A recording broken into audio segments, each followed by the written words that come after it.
Hello po sa lahat! Welcome back to my channel. So for this video, ikukwento ko sa inyo yung experience ko sa aking second employer dito sa Taiwan. On my second employer, hindi ko natapos yung kontrata. Kasi ang kontrata sa Taiwan, 3 years and 3 years. So hindi ko siya natapos, only 1.5 lang. 1.5 years lang. And then, nag-quit na ako.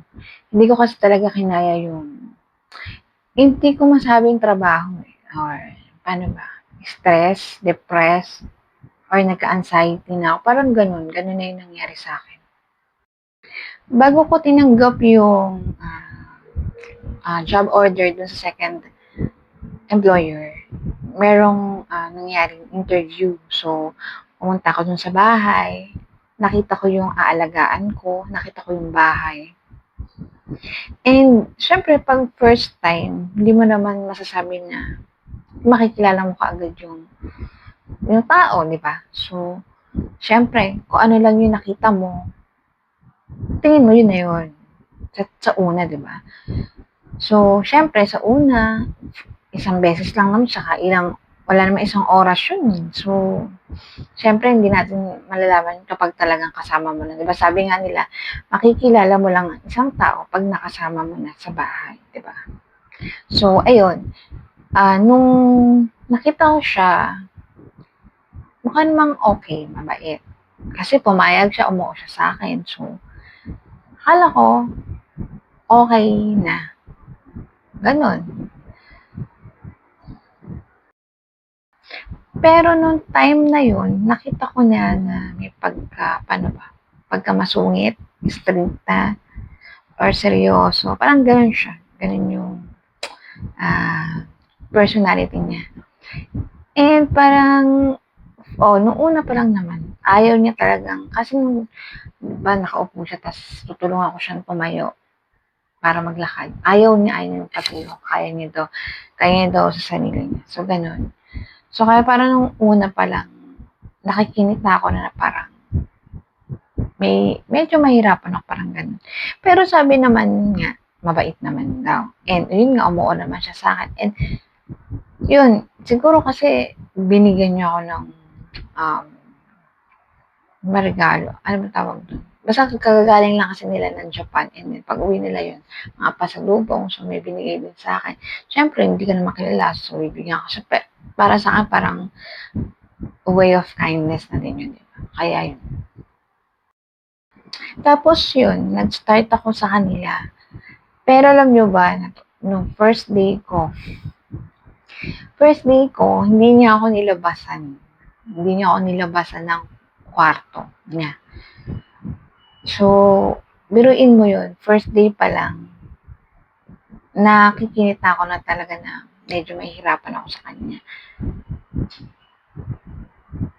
Sa pagkakarinig ko nga doon sa mga tao is may ganun nga. Actually, alam nyo ba, suportado siya ng buong pamilya, pati yung mga kamag-anak, yung kapatid niya, dalawa nandun nagpunta, yun, para nga, kasi nga, yun nga, may attitude siya, ganun. So, ayun, kaso, hindi niya talaga ako nilabas 24.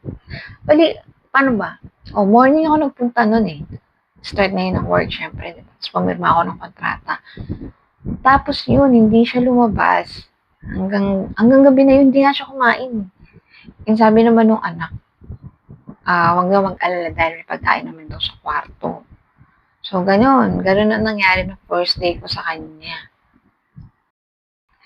Kagandahan lang dun sa employer na yun, meron akong sariling kwarto. So, syempre may privacy ka, di ba? Kaya tapos yung matanda, hindi mo siya totally aasikasuhin. More on, titignan mo lang siya, babantayan. Pero kasi yung dalawa niyang balakang, I'm not sure kung balakang o hita, na-operahan na yun. Kaya yung lakad niya, hindi natuwid. So, syempre, pag gano'n, di ba, kailangan mo alalayan. Nakakatakot, baka matumba, madulas, di ba? Kaso nga, ang problema, ayaw niya magpapatulong. Pag nararamdaman niyang andun ako sa likod niya, aalalay, papalisin na niya. Sabi niya, kaya niya mag-isa, ganun. Ganun yung nangyayari. Tapos, ipipilit ng anak, na sige, di, ang gulo, di ba? Hindi mo alam kung sino susundin mo. Kaya minsan nagtatalo, gano'n. Gano'n yung nangyayari. Nung mga unang buwan, okey lang. Kasi more on labas kami tapos hindi ako totally nagluluto. Parang puro bili, gano'n. Tas kain sa labas. Nung una kong dating parang weekly ata, gano'n. Tapos nakikita ko na masyado silang parang yung anak niya, yun, hindi masyadong sa pera. Labas lang ng labas, gano'n. Kaya sabi ko parang okey naman sila. Hanggang sa parang before 3 months, hindi ko kinaya yung pressure. Paano ba naman pinagbintangan ako nung matanda na 'pag madaling araw daw pinapasok ko daw yung anak niya dun sa kwarto, yung kasama namin, na isa niyang anak. Sabi ko grabe, kasi yun ang mahirap sa may dementia, yung mga instinct ba yun? Basta may parang gumugulo sa isip nila, gano'n. Kasi isang beses, naalala ko, parang nagjo-joke yung lalaki. Yung lalaki kasi mahilig magbiro. Parang masayahin kasi yung lalaki na yun. Minsan nga parang feeling ko baliw na kasi yung hindi naman nakakatawa, tatawa ka. Tumatawa siya, gano'n. Sa kanya nakakatawa na sa akin hindi. Parang gano'n. So, one time, nagpapatawa siya. Siyempre, kailangan mo tumawa, di ba? At tapos parang yung tawa ko is sobra, parang talagang natawa naman ako gano'n. Napansin yun ng matanda.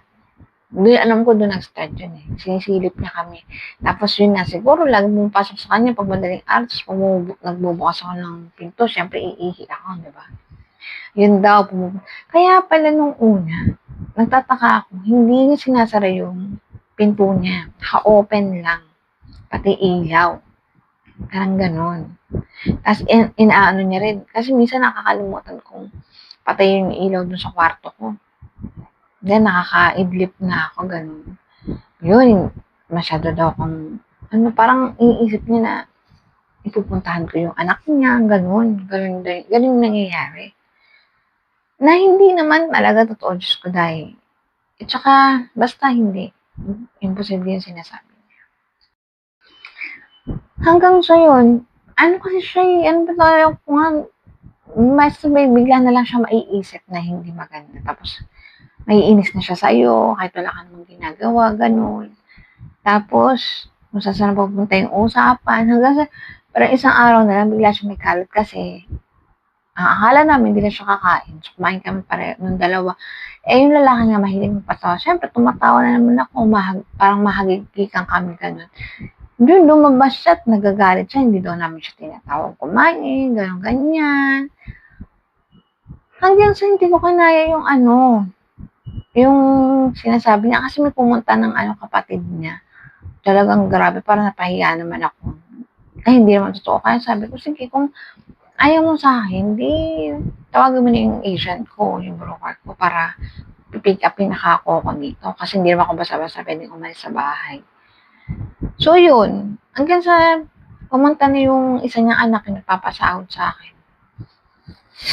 Pero, hindi naman yun doon parang kinausap lang siya, kinausap din ako.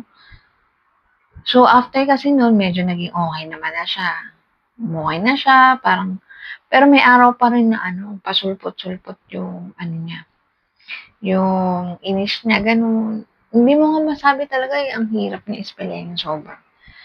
So, ganun yung namin. Parang, ewan ko basta nai-stress ako sa kanya sa gano'n. Actually, hindi ka mapapagod kasi wala kang gagawin. Kaso, alam mo ba, sa sobrang wala akong ginagawa, simula umaga hanggang gabi, siguro ang pahinga ko, 1 hour lang sa tanghali. Kasi yun ang gusto niya. Ang gusto niya, pag lumabas siya ng kwarto, di ba, pahinga siya ng tanghali. Pag lumabas siya ng kwarto niya, nasa labas na ako. Hindi ko naman matansya yung labas niya. Pero pinaka-minimum talaga is 1 hour. Kaya, yun, 1 hour, lumalabas na talaga ako. So, kaya minsan, kailangan, pag gusto mo matutulog ka kaagad para mapuno mo yung 1 hour. Kasi kung hindi, wala, sayang yung pahinga mo. Hindi ka makakatulog. Ganun yung, nangyayari. Ang maganda lang sa kanila mas, pinapanigan nila ako kaysa dun sa nanay nila. Kasi siguro nga alam nila na ganun yung ugali ng nanay nila kaya gano'n. So 'pag may time naman na minsan, gano'n nga yung nanay nila, kukunin ako ng isang anak, dadalhin ako sa kabilang bahay gano'n, paglilinisin na lang ako gano'n. Tas yun aabutan ka, pakonsuwelo. Kaya minsan 'di ba 'pag parang gusto mo na umalis mawawala yung galit mo kasi nga gano'n, 'di ba? So nakukuha nila ako sa gano'n. Hanggang sa nakaya ko naman tumagal, tapos dumating yung ilang buwan na naman, ayun na naman siya. Saktong November ata yun, October, November, magja-Japan sila. So sabi ko siguro kaya ko pa gano'n. Aalis naman sila, isang linggo ko siyang hindi makikita, yung gano'n. Kaya sabi ko, siguro okey lang. So ayun, 'di tumagal ng tumagal hanggang ayun na December. Nawawala yung galit niya lalo na 'pag dumarating yung mga apo niya galing Japan.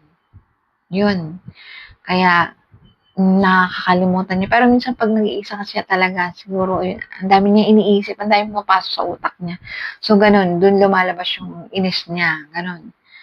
Hanggang sa tumagal ng tumagal, nagagalit na siya 'pag hinihiram ako ng mga anak niya. Kunyari pupunta ako dun sa meron silang parang motel transient, B&B ba yun tawag ngayon, gano'n. So 'pag pinaglinis ako dun, pagbalik ko galit na sa'kin, wala naman akong ginagawa. Pumayag naman siya. Pero pagdating ko gano'n na, gano'n na yung niya, gano'n. Ta's minsan hihiramin din ako ng isang anak, gano'n din. Pagbalik ko, kesyo daw ang dami daw binibigay na pera sa'kin, na gano'n, inubos ko na daw yung niya, parang sa ibig niya sabihin sinasamantala ko yung mga anak niya, yung tipong gano'n. Ta's nung dumating na rin sa araw na pati yung isa niyang anak na lalaki, may daw ako dun sa anak niya, may asawa yun, Tsaka hindi, wala naman talaga, Diyos ko, respeto lang, grabe. Gano'n yung atake niya. Hanggang sa isang araw, siguro hindi ko alam, napagod, nagsawa, parang gano'n. Bigla akong natakot sa kanya. Kasi nung one time, siguro sa sobrang pagod, tapos, sa sobra kong pagod, galing ako sa isang bahay nun, tapos pabalik namin, aalis ulit dahil mahilig kasi silang gano'n kumain sa labas. So, nung time na yun, parang may celebration na naman. So, tutulungan ko siya na magbihis, gano'n. Ay, hindi, parang sa sapatos na lang, gano'n. Ay, ayaw niya, nagagalit siya, tapos ang dami niya sinasabi, na parang nasasaktan ako. At ngayon, yun din ang mahirap sa'kin, masyado akong maramdamin. Lalo na 'pag hindi totoo, parang ang sakit, gano'n. So yun, hindi ko naiwasan na parang naiyak na ako. Oo, naiyak ako sa mga sinasabi niya. Hanggang sa na naano niya na anong tawag dito, na ano niya dun sa sasakyan, na humihikbi ako, gano'n, umiiyak daw ako. Ta's naiinis na siya, nagagalit siya sa'kin, gano'n. Hindi ko na matiis talaga, talagang naluluha ako. Ewan ko, gano'n talaga ako minsan. 'Pag pagod din ako talaga, sobrang pagod, naiiyak na lang ako sa parang bigat ng katawan. So yun, ta's hanggang sa pagbaba ko, ayaw niya pa ako isama nun. Hindi naman ako talaga isasama nun kasi maglilinis pa ako sa kabilang bahay. Gano'n yung naging nangyari. Hanggang pag-uwi, ayaw niya. Alam mo ba, naka-wheelchair siya. Condo yun, Siyempre mag-e-elevator pa. Hindi niya naman kayang paikot yung wheelchair mag-isa. Paano yun? Hanggang sa yun, yung anak niyo, nagpumilit kahit sa anak, ayaw. Hanggang sa wala, nagtatalo na lang. Ganun yung nangyari. Tapos simula nun, parang, kada bukas niya nung pinto, di ba lalabas siya? Na ako, kinakabahan na ako niyan. Nag-i-start na akong na-tensyon. Hindi ko alam kung bakit. Kasi madalas, paglalabas siya ng pinto niya, ang dami niyang nagagalit na siya kaagad sa'kin, wala naman akong ginagawa, gano'n siya, oo. Wala akong ginagawa, galit na siya. Alam mo yung tipong, naglalakad na siya, di ba? May iinumin siyang gamot, parang gano'n, may iinumin siyang gamot. So, kailangan yun, syempre, pag upo mo, alam nang painumin mo kaagad. Siyempre, papapahingahin mo pa. Hindi, maaga daw kasi ang dami daw iniinom na gamot. So, ginawa ko naman nung sumunod na araw, gano'n na, hindi rin naman niya agad ininom. O, di ba? So, talagang nagdadahilan lang siya. May ikagagalit lang siya sa'yo. Tapos may oras na lalabas siya ng, ng pinto niya. Dala-dala niya yung labahan niya. Siya maglalaba, ipalabas sa'yo na. Siyempre, pag gano'n, isipin mo, galit siya. Oo, tas ayaw ka niya kausapin, yung gano'n. Gano'n siya. Kaya parang ewan ko ba, bigla ko na lang din oo. Tapos, hindi ko maintindihan sa sarili ko one time. Basta tuwing umaga na ng paglabas niya, tumutulo yung luha ko. Kaya nga sabi ko, kahit yung alam mo yung gusto kong pigilin na wag umiyak. Hindi ko alam kusa talaga siyang kusa siyang tumutulo. Kaya nung time na yon, nagsabi na talaga ako sa agent ko, sa broker ko na baka puwedeng kung di mo ako kayang ilipat, wala akong choice, so pagtatiyagaan ko. Pero sabi ko kailangan ko magpa-check up. Gusto kong magpatingin sa doktor, sabi ko, kasi gusto kong humingi ng gamot. Gusto kong 'wag mag-isip, gusto ko ng kasi iba na talaga, eh. Alam niyo ba nung time nga na nung nangyayari yun, kunyari may tatawagan ako, may makakausap ako, kinukwento ko yung nangyayari, hindi ko mapigil yung luha ko kahit alam mo yun, hindi ko masyadong close talaga, tas kakausapin ko. Bigla natutulo yung luha ko na oo, sobra talagang ewan ko ba, sobrang hindi ko alam, eh. Pero hindi naman ako sinasaktan nun, hindi naman. Puro yun, salita. Siguro kasi talaga din ako, talagang maramdamin siguro kaya ganun din. Hindi talaga pero alam mo, para sa'kin matagal na din yun, isa't kalahating taon. Tumagal ako. Ayoko talagang umalis kasi nga mabait sila, mabait yung mga anak.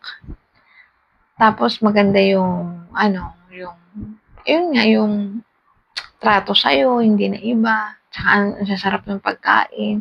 Yung mga hindi ko natitikman yung mga prutas, dun ko lang natikman. Yun nga yung isa kong nami-miss ngayon kasi talagang yung mga prutas dun galing pa ng Japan talaga. Sinip pa papunta dito, talagang as in fresh.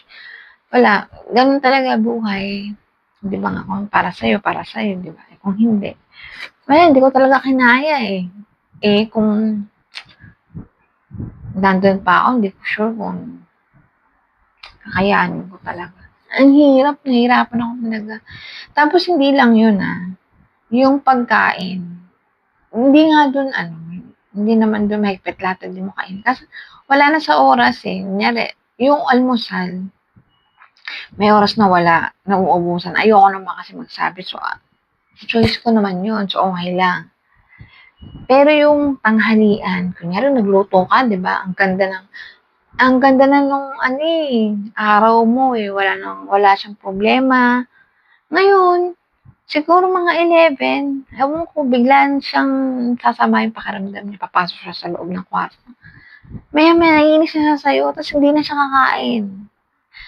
Siyempre 'pag gano'n, pati ako nawawalan ako ng gana. Nakakawalan ng gana yung gano'n, para sa'kin.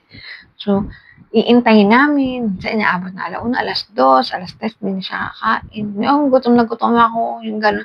Tapos hindi na rin ako nun makakapagpahinga, hindi na ako makakapasok dun sa kwarto ng isang oras. Kasi hindi ko alam kung anong oras siya lalabas, eh, kasi nakapagpahinga na siya, 'di ba? Oh, gano'n. Gano'n yung ko dun, gano'n yung hirap. Kaya hindi ko talaga kaya. Sa totoo lang hindi ako sumusuko pagdating sa trabaho, pero yung time na yun, parang oo, talagang mababaliw ata ako. Parang gano'n. Nahiya ako sa kanila dun sa mga anak kasi sobra nilang bait. Kaso, wala talaga, di ko talaga kinaya. So, yun. Yun yung nangyari sa akin sa second employer. Mahirap tanggapin sa una pero wala, ako rin naman may gusto nun. So, yun. Yun yung nangyari. Thank you for watching and don't forget to like and subscribe and mag-comment na rin kayo kung anong gusto niyo i-comment. Bye-bye!